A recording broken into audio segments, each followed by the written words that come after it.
আসসালামু আলাইকুম এভরিওয়ান। তো আজকে আমি আপনাদের সাথে মাছ ভুনার রেসিপি শেয়ার করব। এখানে আমি তেলটা গরম করে পেঁয়াজটা বাদামি করে ভেজে নিয়েছি। এখন এখানতে আদা রসুন বাটা, মরিচ বাটা এগুলো দিয়ে মশলাটা কষিয়ে নিব লবণ হলুদ দিয়ে। পরিমাণ মতো আদা রসুন লবণ হলুদ সব।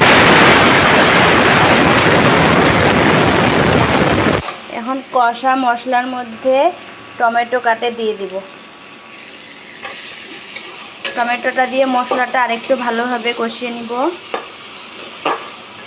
টমেটোটা গলে গেছে, এখন ভাজা মাছগুলো দিয়ে দিব মশলায়, কষানো মশলাতে দিয়ে মাছটা ভালোভাবে নেড়ে চেড়ে মশলার সাথে মিক্স করে পরিমাণ মতো পানি দিয়ে ঢেকে দিব।